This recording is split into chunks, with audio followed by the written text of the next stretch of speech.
everybody. I'm so happy that you're all sitting here with both of us.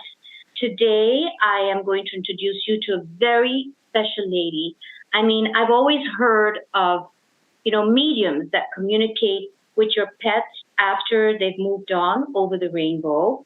And then the grief is huge, and these mediums are able to, and they do it, and they're good, are able to communicate with your pet, and so you find some solace and things like that.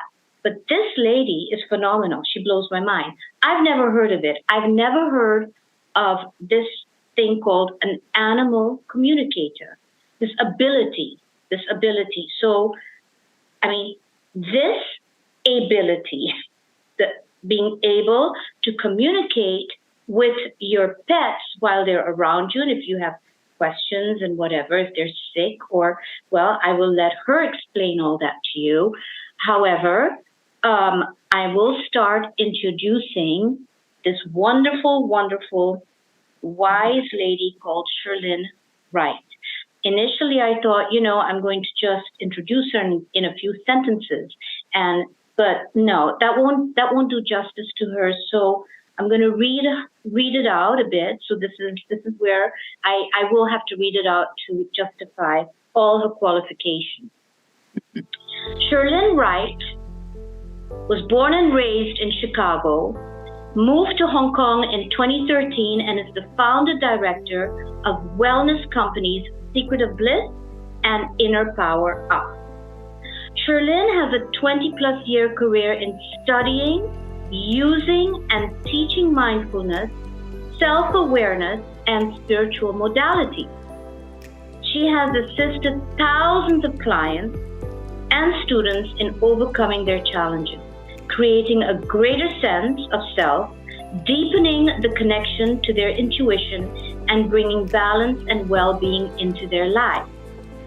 Shirlyn travels the world teaching spiritual response therapy, SRT, and I will explain that in a few sentences what that is for those of you that don't know, or I didn't know what that was.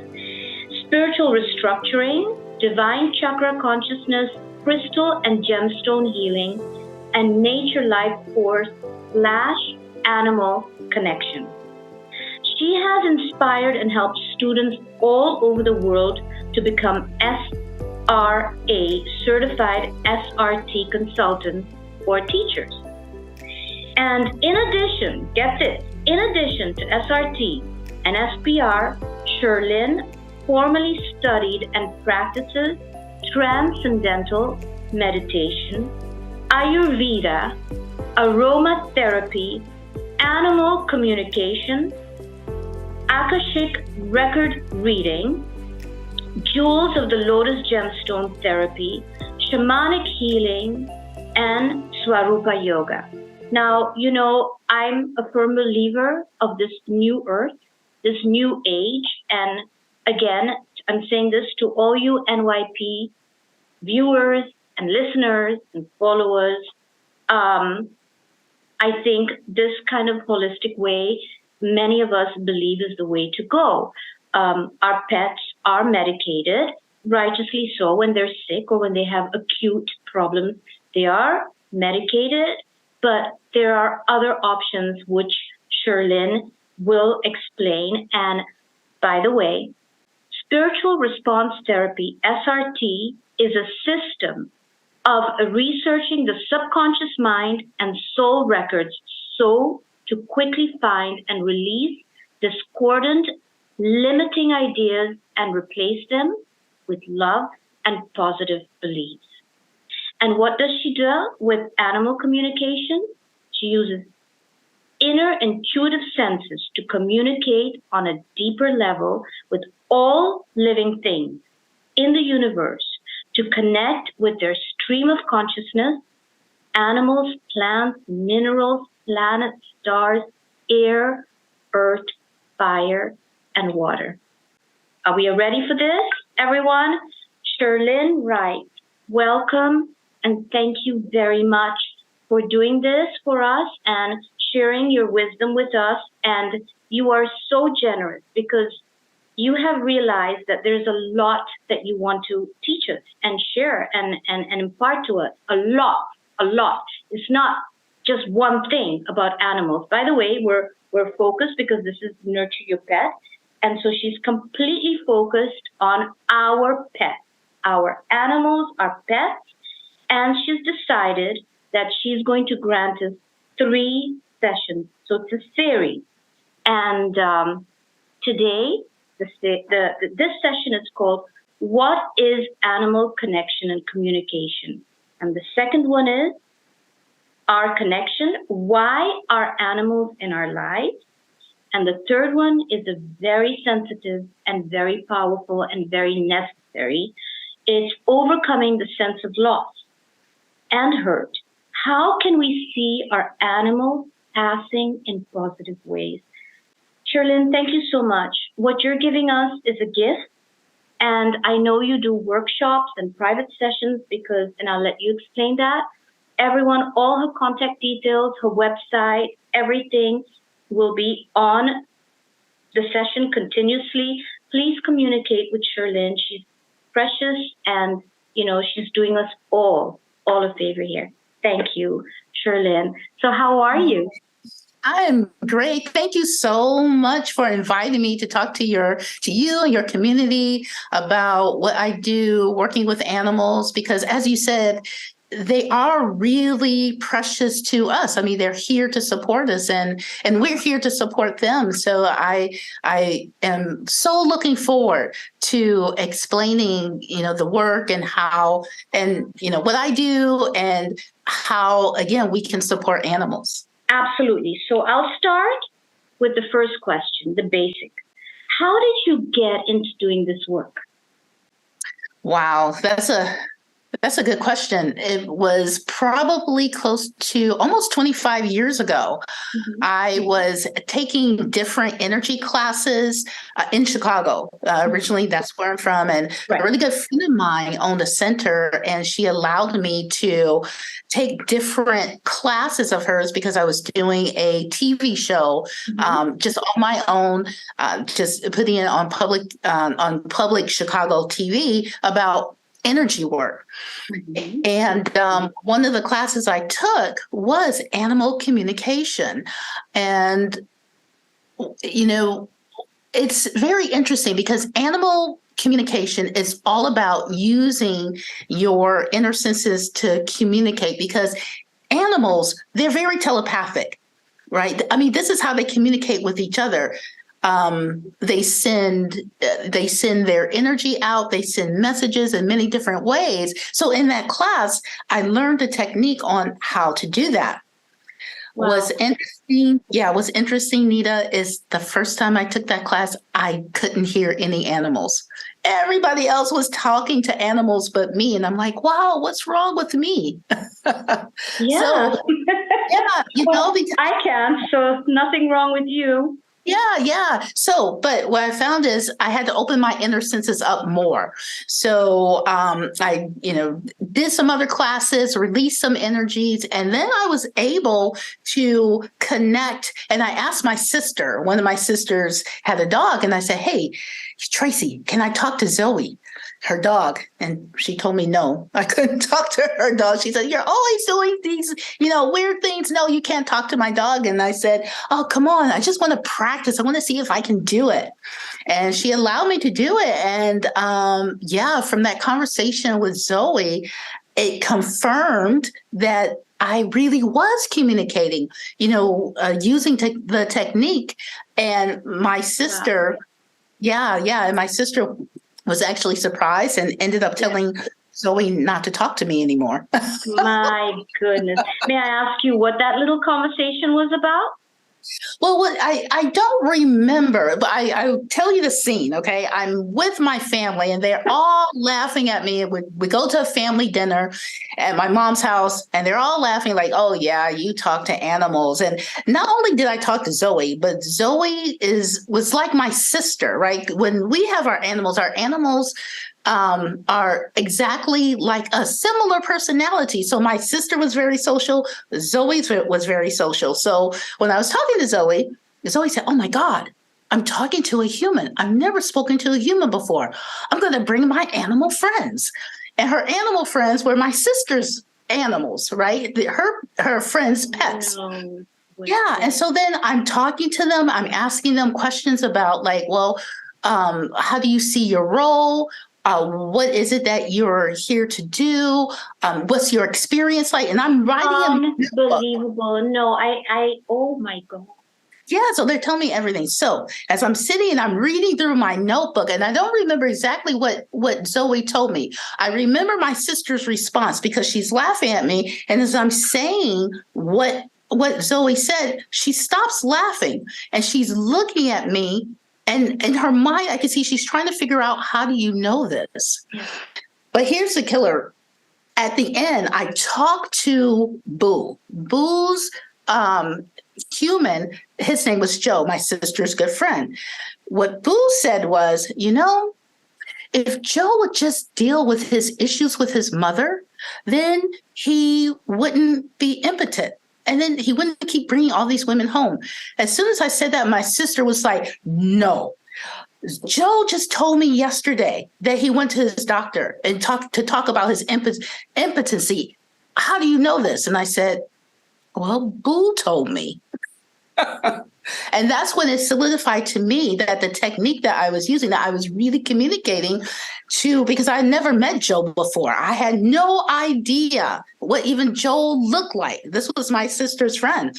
And so that's when I said, okay, well, wow, I do have this ability and this gift. And if I keep practicing, I can do it more. And I started working with different animal shelters to communicate with the animals and to see how best we can help them. And I told my friends about it. And my friends said, oh, wow, well, talk to my cat or talk to my dog because these things are going on. And the feedback I received from them was really positive, and they saw changes in their relationship with their animal. Oh, my God. When I said, when I was telling all you audiences blows my mind, I did not know to what extent animals could even go into understanding humans. But we will, get there, because I'm going to ask you this, because we all want to know. There's so much that we want to know, because I want to know, and I know all of us want to know. What is animal, connection? What is animal communication? What it is simply, it's a heart-to-heart connection to an animal, and like emptying your mind so that you are present and focused on their energy, inviting them to communicate with you, to say whatever they feel is needed to be said at that moment about them and about their relationship with their human. So it's really, what you do is it's really a telepathic inner sense communication. But it really starts with a heart to heart, being at peace and being present. And because when we empty our mind, then we allow the animal to send us the information, the communication that they want to send. Mm-hmm. Now, I want to say this because animals communicate all the time in this way. It's just that we don't communicate this way, right? We're so used to speaking, right? And we don't telepathically communicate with each other. But however, animals know how to do it. And so what's so interesting is in my first conversation with animals, that's why they were so surprised, because they said, well, no, we didn't know that humans could communicate this way. They kind of quote unquote dumb down their communication. When they have to go, outside, they walk to the door because we can't hear them, or we can't sense their communication saying, oh, I want to go outside. So they just walk to the door and they look at us. So this is how they communicate more physically, but they've always been able to. Because they feel that they need to show it. Exactly. Right? Exactly. Okay. Yes. So a little off question here I wanted to ask you is, are humans actually also meant to communicate with each other that way, like animals do telepathically? I mean, can humans, if also, have that ability? Actually, we do it and we don't even know that we do it, right? It's like, like you can be thinking about someone, right? Like, oh yeah, I haven't spoken to, my friend in a while. And we just think about them. And then all of a sudden, within like minutes or within an hour or a day, we get a phone call from that person, right? Yes, So we've all are. experienced that and go, oh, I was just thinking of you. I was just thinking of you. Exactly. So we do it naturally, but we don't do it with direction, right? We don't do it with intent, but we do it all the time. We do it all the time. Shirlyn, I've heard them say that whales and dolphins have like massive telepathic abilities, and I think, is there something that the U.S. Navy uses them for sonar? But I don't know. Is there Yeah, a I've heard relationship this. with that? That they're Yes. also, that they found Yeah. that a lot with the whales and the dolphins. With dolphins, yeah, especially I've heard with dolphins, because dolphins are pretty advanced actually in consciousness, and yes, I have heard that the Navy has used different techniques to try to communicate with them or use what they have in order to with sonar and that kind of stuff. So Right. I have heard that, but yes, but dolphins definitely are so high in consciousness, and they can sense a lot. And they're very playful. Like you've seen those videos, right, where they're playing with the surfers and they're knocking them down, but they're just doing it playfully because they just want to interact. Yes. Are they considered a highly spiritual being? Dolphins, the animal, one of the most spiritual of the dolphins. Yeah. Are they? Yeah, and in fact, according to like the work that I do, SRT, which you explained earlier, dolphins, eagles, as well as cows, they're considered the three animals that are highest in consciousness, meaning that they really understand fully what, why animals are here, what they're here to do, and how to kind of bring more peace, right? More peace and awareness to Earth. And to all beings of Earth. So you're saying dolphins, cows, and eagles? No way. Yes. Mm-hmm. Wow. So I'll share with you my encounter with dolphins, and there's something deeper than that. I had a dream some time ago, let's say the month of October.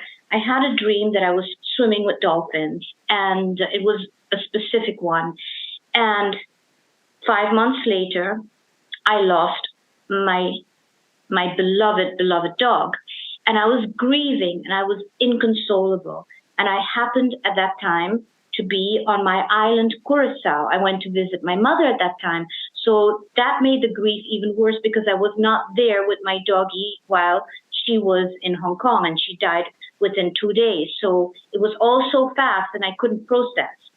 And I was on my island, and I happened to be staying, and there were these dolphins. There was a dolphin academy just by the sea in front of me. And I said, you know what? Let me try this. And, Shirlyn, I went to swim with the dolphins.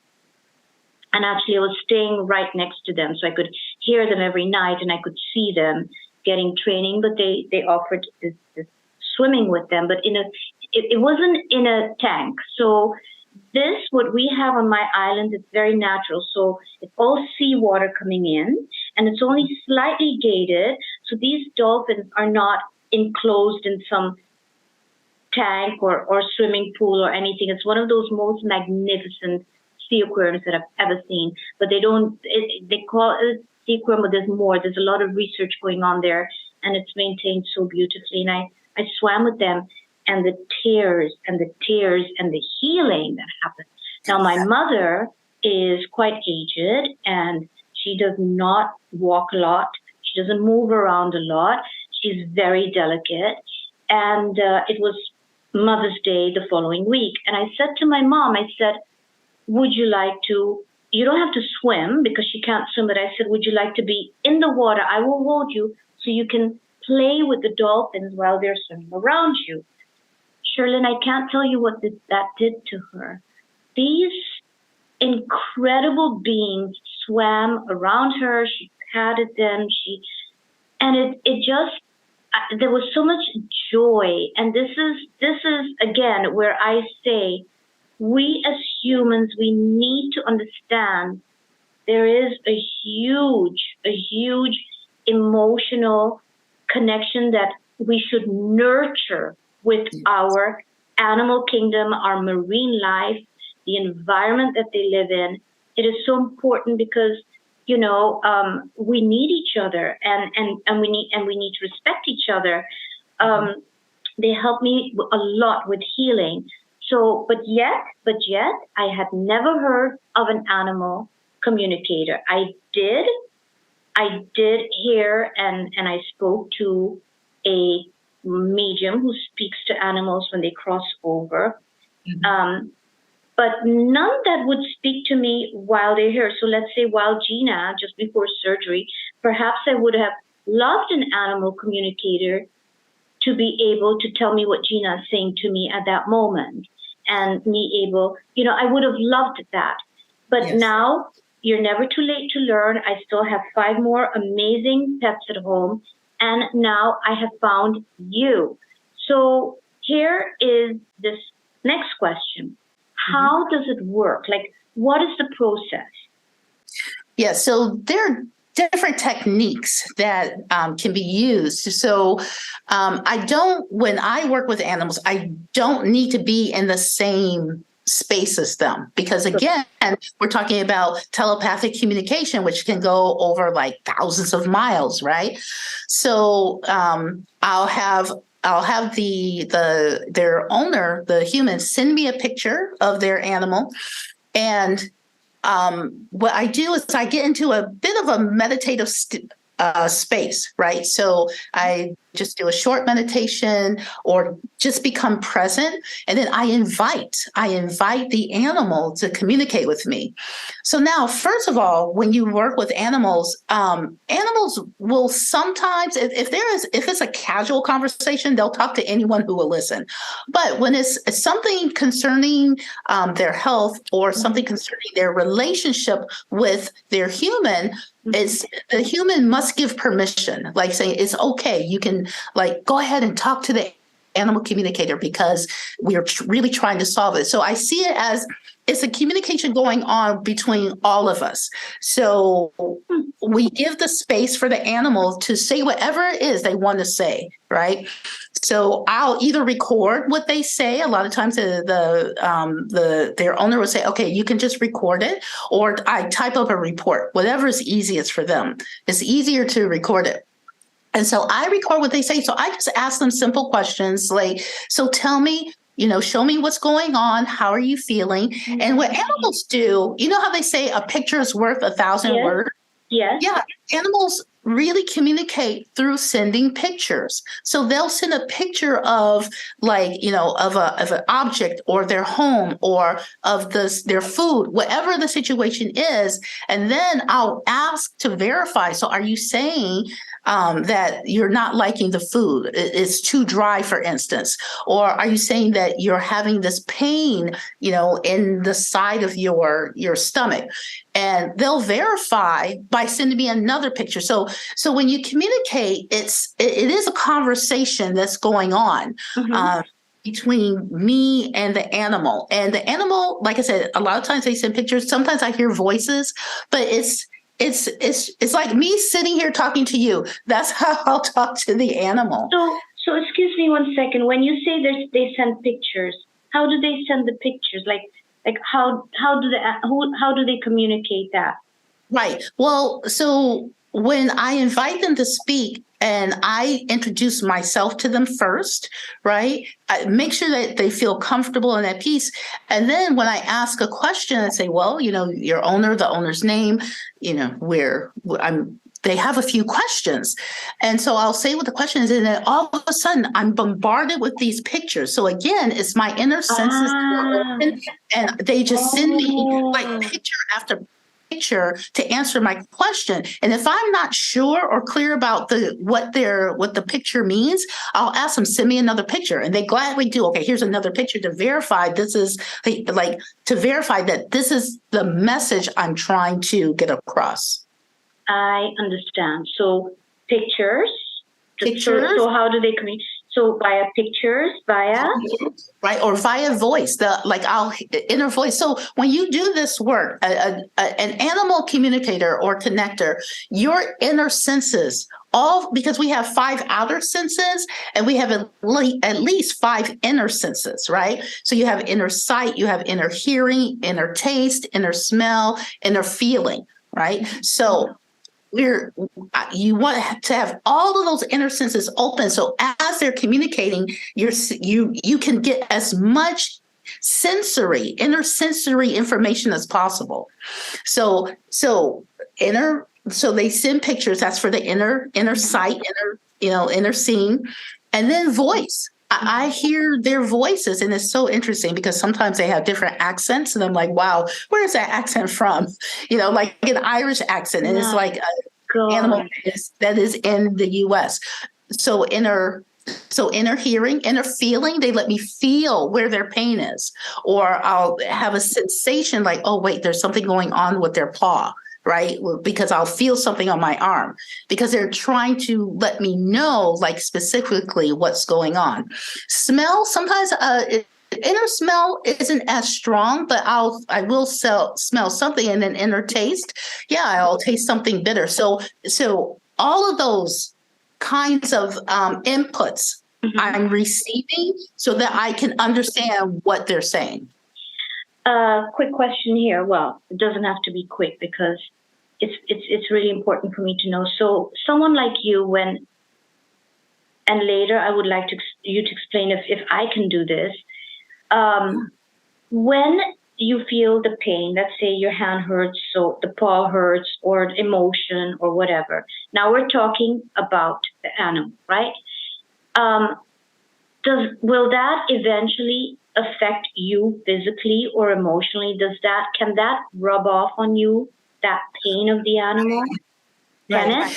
Can it? Yeah, actually, no. It can't. Okay. It cannot rub off because it's almost like if I'm talking to a person and they tell me like, oh, I feel really sad about this. Yes. I take on the sadness, but I am aware of it. And so I'm going to sympathize, with them and have compassion. But when, like, for instance, I know that they have a pain, I just have like it's like a tingling on my arm. I'm not feeling the pain at all. Right. It's just, I'm aware that something's going on with that part of their body.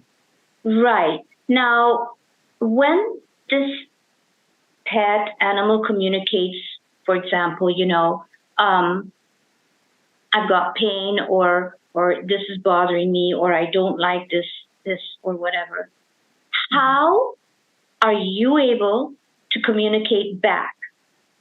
Do you communicate back to the animal? Pet, the animal? Do you communicate back? I communicate back. So like I will just verbally say, oh, so are you saying that the pain is in your stomach? Or oh, so you're not getting along with let's say there's multiple animals in the home, so you're not getting along with them, and they'll say, no, I'm not getting along, or they'll send me a picture of like a face going no, something to let me know, to verify. So you're always verifying, right? Because one thing about doing animal communication, you want to make sure that it's not your belief system that's getting in the way. You want to purely be focused and present to what the animal is saying. So I'm always verifying with them, saying, are you saying this? And then they'll confirm, yes, this is what I'm saying. Shirlyn, this is incredible. Can you please share one or two or three really, wild experiences with a pet or an animal, whether it was a physical problem? Please, could you share 2 or 3 examples, or even one? I mean, whatever you want to share. Could you give us an example? Sure. Yeah. Yeah, like just actually over the weekend, I was over at a friend's home, and my fiance was shaving, like grooming the dog, and the dog's name is Coco, and Coco has anxiety, like intense anxiety.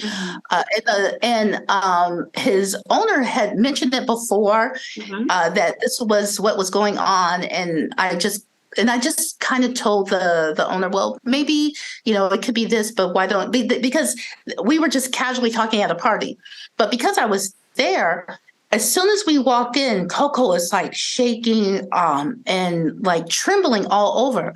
So I said, okay, Coco, what's going on?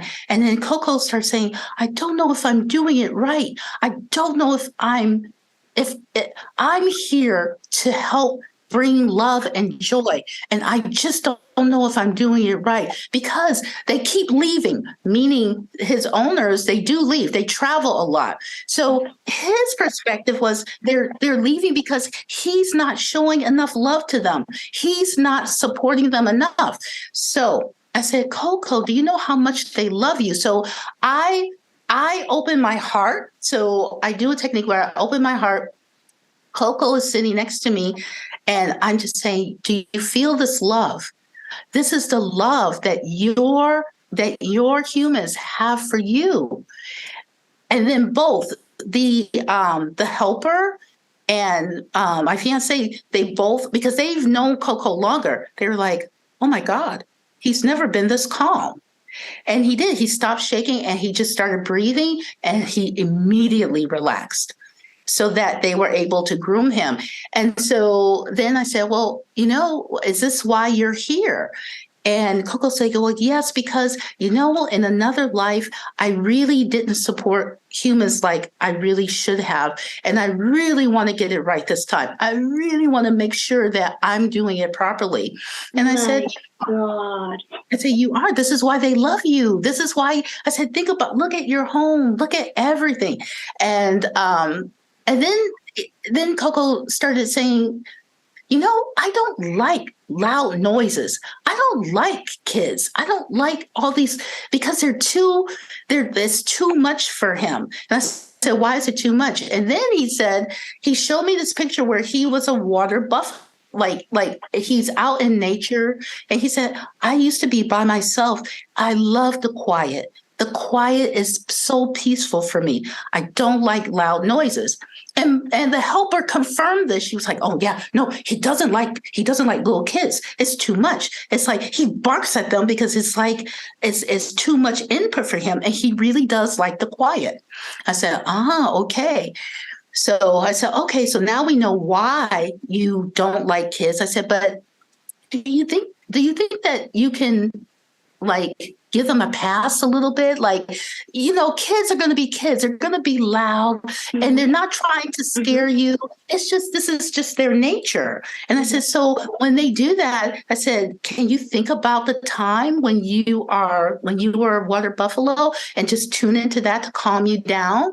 And then Coco was thinking and Coco said, well, yes, I think I can do that. I think I can tune into that. I say yes, because they're always going to be loud. Kids are kids, right?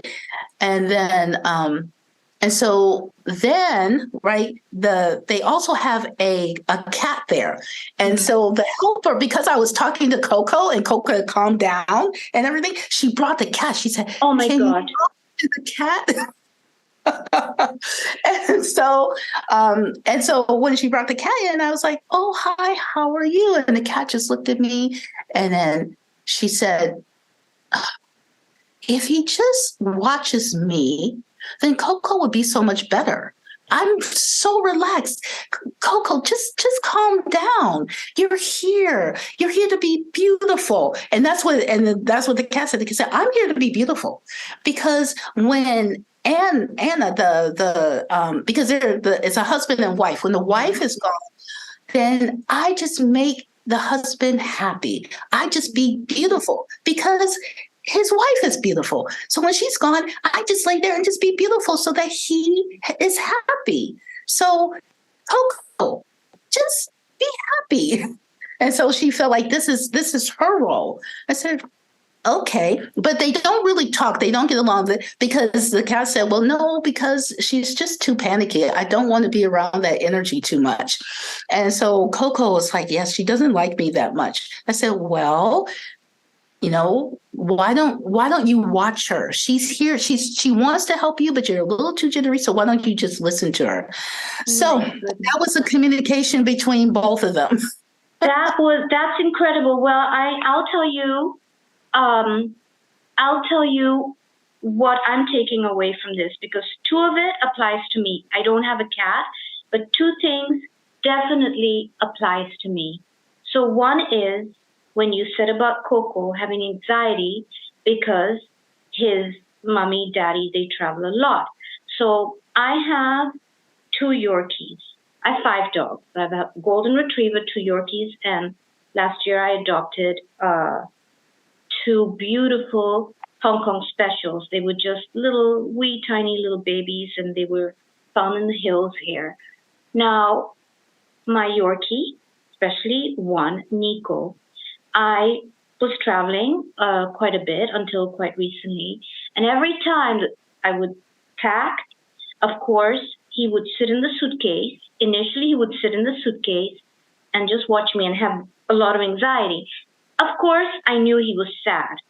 Eventually, he would go on my bed and he would not have anxiety, but he would want to talk to me. So he will face he'll face the pillow, hide in the pillow, his little butt up in the air, and I'll call him and he wants nothing to do with me. So I said, okay, this is what I'm going to do. I'm not going to pack in front of him anymore because he has obviously anxiety the minute he sees the suitcase and the hand carry coming out and watches me pack. So I would start packing my bag when he's not around. So if he's on a walk or he's sleeping or something, pack quickly and put the suitcase away. Yes, I mean, I would kiss him and I'd love him and I'd say, oh, coming back and all that. Obviously, he's not ignored.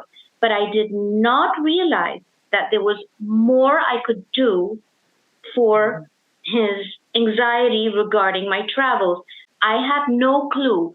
And by the way, I just want to ask you real quickly. So when I'm away, I do call him and I try and talk to my dogs on video, the WhatsApp, the caretakers of my dogs. And can they hear me? Because they obviously they don't have the attention span to look into the camera and say, oh, that's mommy.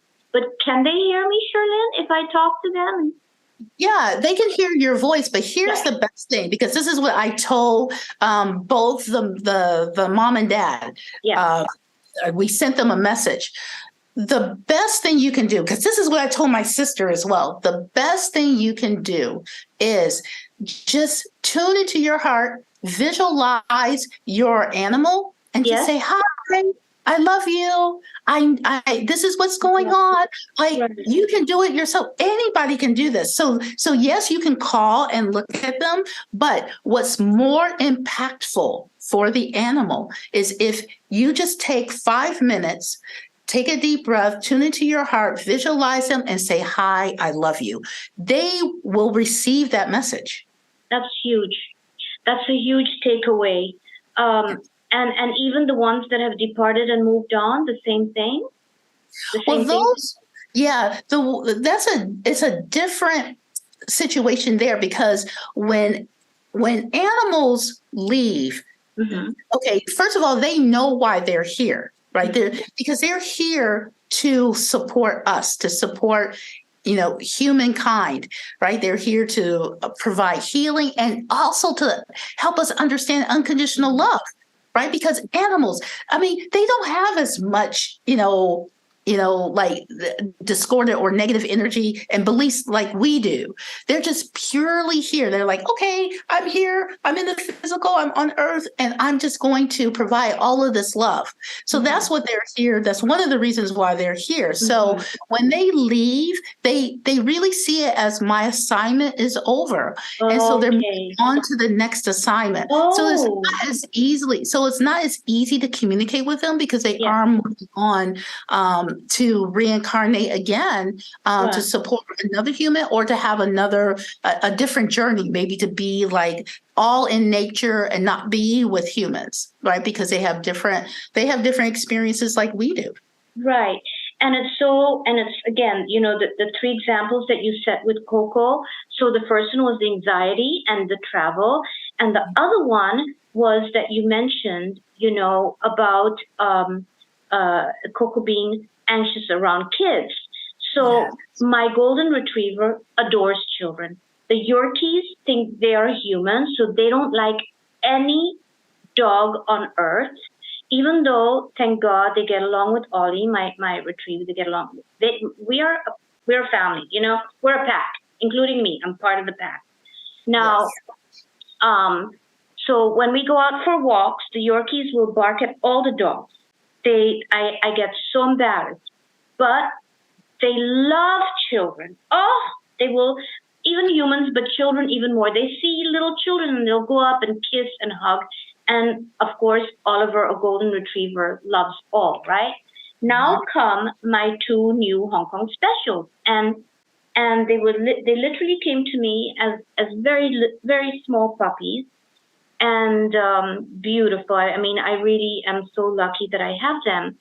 And we started socializing them, taking them out, and I noticed that every time they were fine with adults, they were fine with other dogs, but the minute they saw little children coming on, they would veer away because they're little puppies, and they get scared when they see these children coming on, and they go like another direction, or they'll stop and they want to go back. So I started noticing it, and I thought, am I imagining this? And I still am thinking that. Shirlyn, I still am, because they're still so young.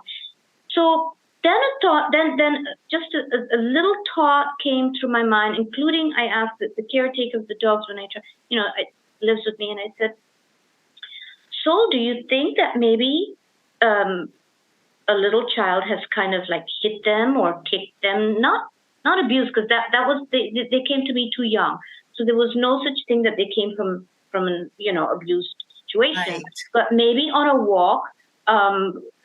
In their previous, not with me, but just before, I had them, they came to me when they were 2 months old, 4 months, sorry. That maybe a kid had kicked or whatever the dog, and then they got, since then, trauma.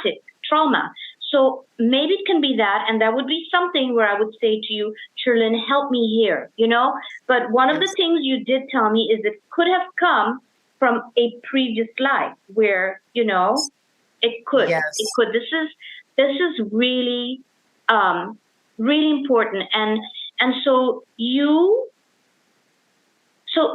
so here's where I feel that animal communicators are very important, at least for pet lovers, are very important. Here's where I feel, even sometimes I wonder why they're so sad, and then I would ask you, do animals try to communicate with their humans? And like you answered, you said yes. They do. Yeah, they do. They do. Try. I had one client where her cat, she was lying in bed, and then the cat climbed up on the bed, which she said is really unusual. Cat doesn't do that, and just stared at her. Just stared at her and she's like, I know. She said, at that moment, I knew that she was trying to tell me something. And she said, and I was like, what are you trying to say? What are you trying to say? And she said, but I remembered what you said. So I just became quiet and at peace, and I just stared at her back. And then she said, and then all of a sudden I got a picture of a tooth. I just kept getting tooth. And I think, is there something wrong with your tooth?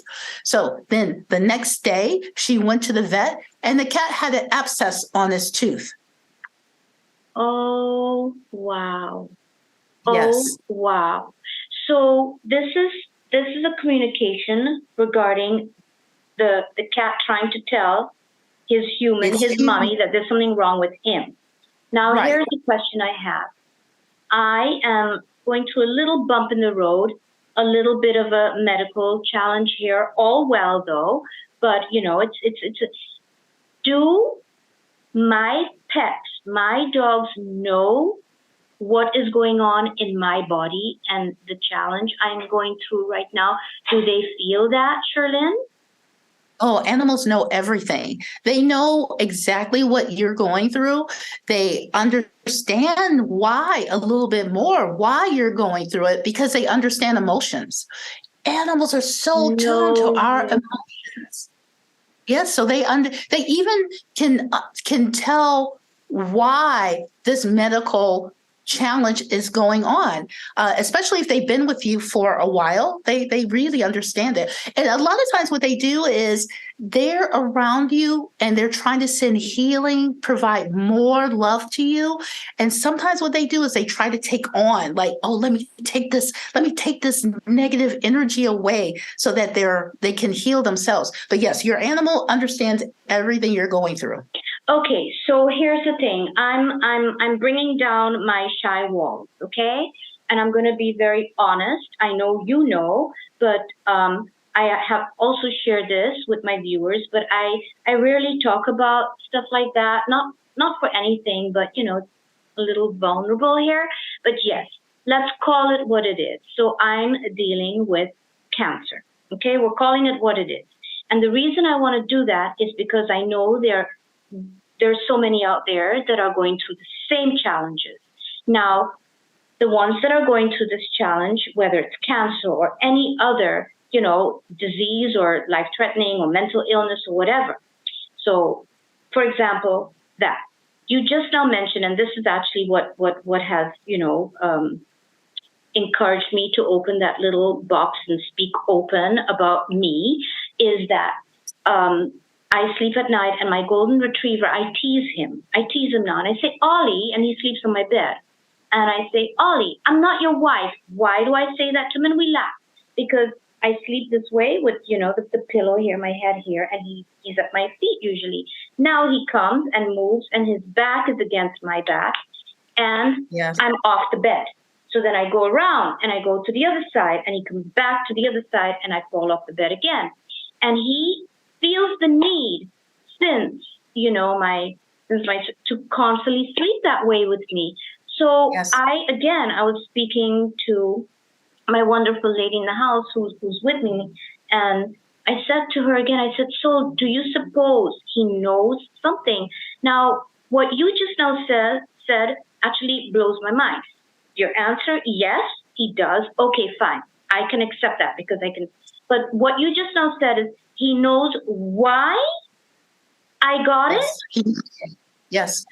And the why is more about emotionally why, right? Because all disease, when we think about it, a lot of times we only focus on the physical aspect of it. But behind the physical aspect, right, we also have the emotional, right? The emotional challenge. Sometimes our thoughts, right, can trigger a response in the body. Right. It's just like, okay, let's think about like ulcers, right? When someone has an ulcer, it's because they have so much anxiety that there's so much acid, right? And the lining in their stomach, begins to eats away at the lining, right? That's an emotional or mental anxiety that's causing a response in the body. Same thing with cancer or with diabetes or something like that. Yeah. There's a mental and emotional component to it, and this is what the animal understands. Wow. So here's again this thing. Why is an animal communicator connector so important? Because what you're then saying to us is that the ability to communicate with your pets is obviously not only to take better care of your pet and to nurture your pet better, because that is what we are stand for with nurture your pet. But at the same token, are you saying that pets can actually detect disease early on in you? There's a possibility. Of course, they're not. I'm not saying that it is a given. But is there a slight or strong possibility that they can detect something and they can say, They can say to you, something is happening here. There is a cell that's not behaving well. Why don't you go for that checkup? Where people can detect things earlier on, so that they have a great chance of getting well sooner. Are you trying to say that they can do that? Well, I haven't met an animal that can detect, but the animal will understand why it's there. Right. So like they'll know, for instance, like, wow, they're always sad. They're always sad. And then they try to support the sadness. Right. So then when someone does have like a disease or an imbalance in the body occur, they understand why it's there. They're like, oh, it's because of the sadness. Right. And so they feel their job is to help you release the sadness. But if the sadness is really still there, like the person's going through it every day, the animal can only do so much, right? Yeah. They can, they're trying to send as much love as possible. But the thing is, they understand the emotional component of it. They understand why you have it after you've had it. But in terms of, can they, like the dog I told you about, Boo, who said, that the client Joe is impotent, and he knew it had to do with his anger issues with his mother, and that's why the dog said, well, if he could deal with the anger issues with his mother, then he wouldn't be impotent. And Joe confirmed that when my sister told Joe was like, oh, yes. And then he went on, a tangent about things that he experienced with his mother. So this is what I mean. They know why. But in terms of, can they predict disease? They can't really predict it, because it's the human response, how we respond to it will be up to us. So they don't know what we will create, but they know why we created it. That's a good way of saying it. I like that. Now, do you do workshops, and you give also private sessions? Do you teach us how to communicate with our pets? And do you teach us? Yeah.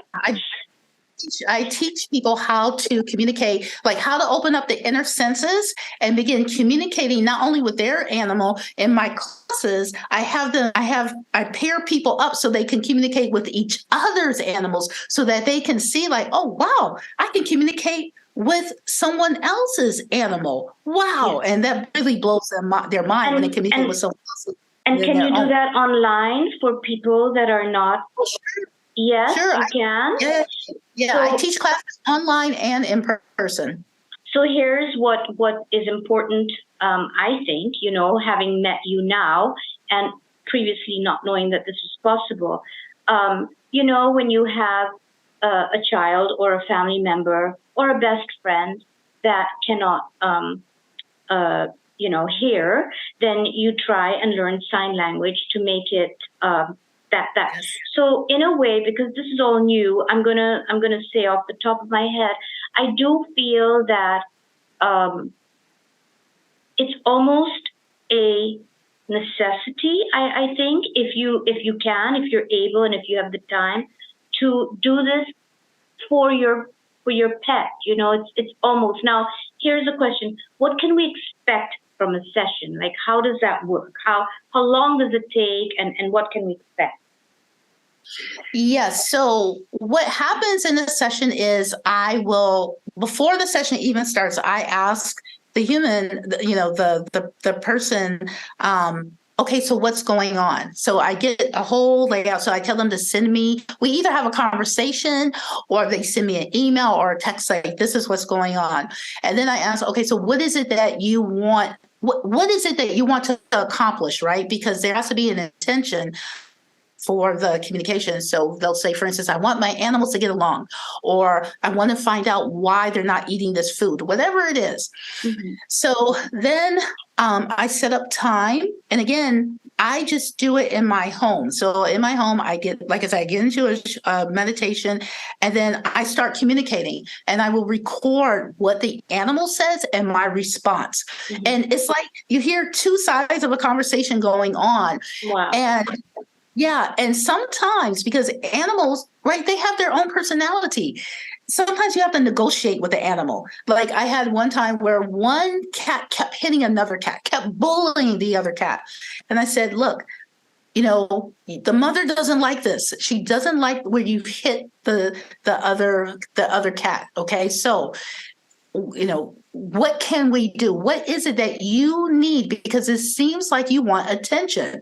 And the cat verified, yes, I do want attention. I don't like when, like she spends all her time with him and not with me. So I think it's his fault why she doesn't spend time.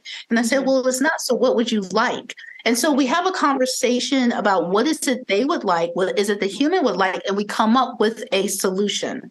And the thing is, when animals when the solution is made, when we come up with like a game plan, when they agree to it, they will follow it. And so that whole conversation is going on, and I'm recording it, and I send it to the person. Mm-hmm. And either I'm talking to them, so we have another conversation. So I'll say, okay, here's a conversation. This is what's come up. Do you have any questions? Or listen to the recording, and then we set up another time so that they can, send me questions, or they want to clarify something. So generally, that's how a session goes. Okay, but that's very interesting to know. Thank you very much. Super helpful. In terms of, can anyone do this? Can I learn how to communicate myself with them on my own eventually? Yes, because everybody has inner senses. Again, we just don't we don't use them regularly, right? It's not intentional. We're not intentional inner senses users. Mm-hmm. So yes, anyone can learn how to do this, because in the class, what I teach you is how to open them up, and I go through a specific process for you so that you can do that. And usually the class is a day. Sometimes I'll have a 2-day class because we'll communicate with other things. And it depends on how big the class is, but we'll do 1 or 2 days. And what you're doing is most of that class is very little lecture, and it's mostly action. You are practicing using all of the inner senses to communicate. Within 2 days, we can do that, Shirlyn? Yes, you can. Now you have to practice. So those 2 days are like the introduction. Here, you're practicing, and here's the introduction, right? And so after the class, because most people who take my class, they're just wanting to communicate with their animal. Mm-hmm. Someone who wants to become an animal communicator, officially like an animal communicator, then what I'll do sometimes is say, okay, well, let's set up a time where you're communicating with more than one animal, and let's see the feedback, right, that you're getting back from the owner, because it's all about practice, honestly. Yeah. Right.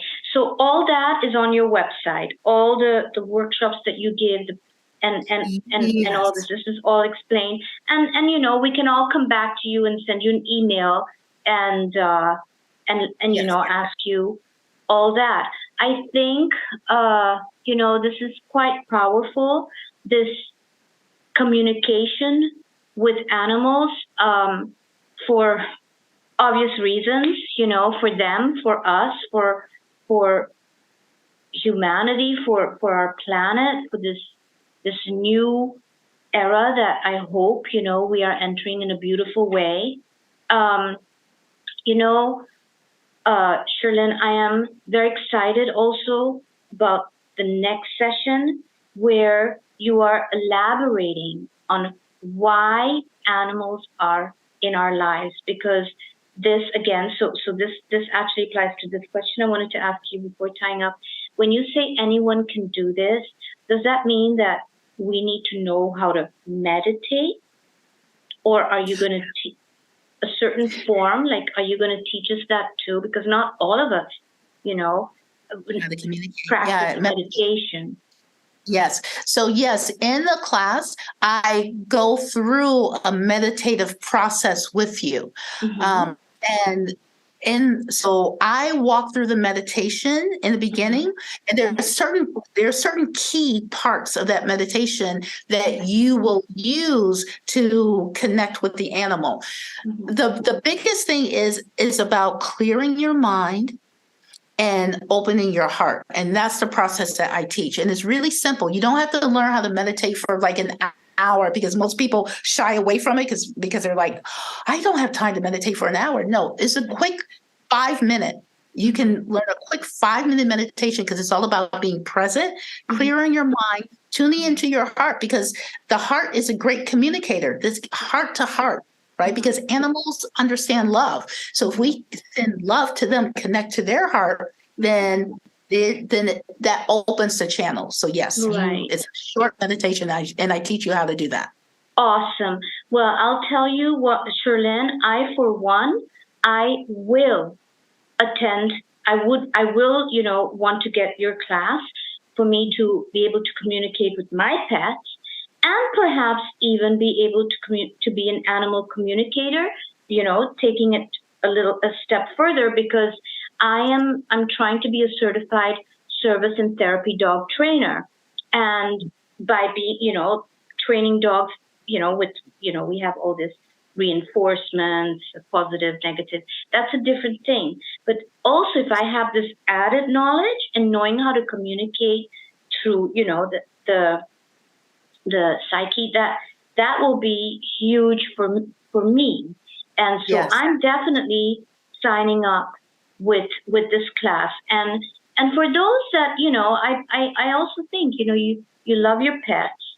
And if it's a matter of 2 days of your life, I think it's really important, because I take my dogs swimming. I take them for walks, but I'm going to be very honest with you.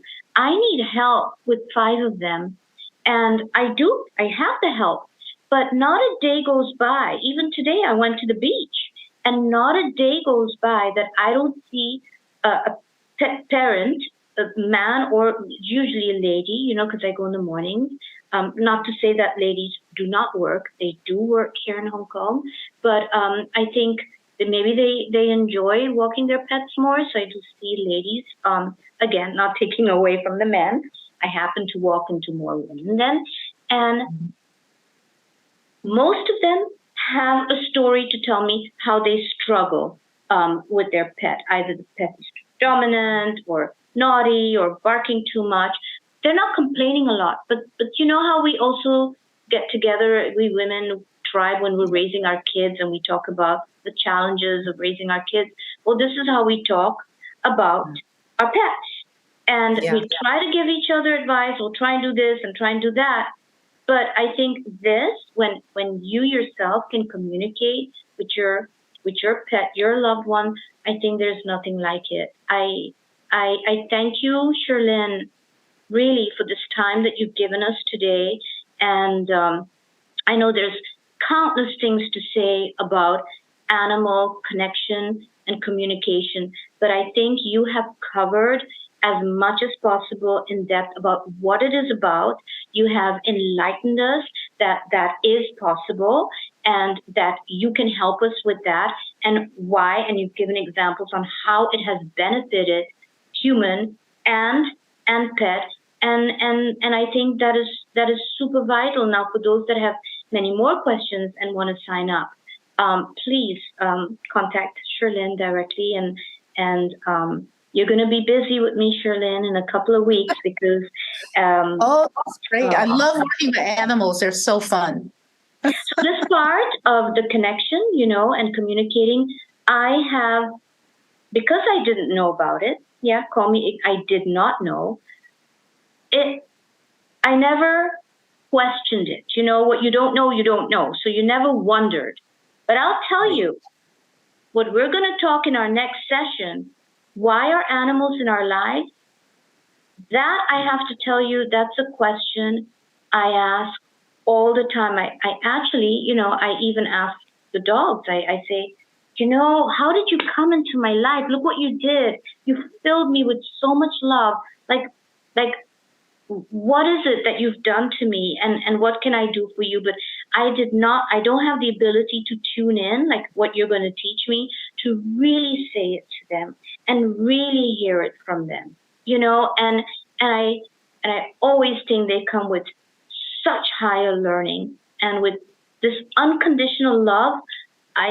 Of course, in our next session, I'm going to ask you questions about that, because again, it it surprises me, their ability. So I look at them as highly evolved spiritual beings. I look at them that way because of my personal journey with my pets. You know, we all have uh, friendships and relationships, and some have some are painful. Let's put it that way. Not all are great. Some are painful, but Yes. it's always I turn, and it's always my loyal, faithful pet, which is abundantly unconditional love. And I say, please, please teach me, where are you from? Who are you? How are you able to continue giving this to me? And so this is for me, this session, why are animals in our life is huge for me. So for everyone out there, if you have questions or anything, keep them ready. I hope you enjoyed today. And Shirlyn, thank you so much. Well, thank you so much. I so love sharing the knowledge, because I think, as you're saying, your message and what you're here doing to support people and animals, it's really important. So if I can help support as much as possible, sharing this information so that people can like take their connection and relationship with their animals to another level, yay, let's do it. Yay, let's do it. Thank you so much. And I can't wait to see you next time. And all the best. All the best to you. Enjoy. Take care. Bye bye. See you soon. Bye, everybody. You're going to see her soon.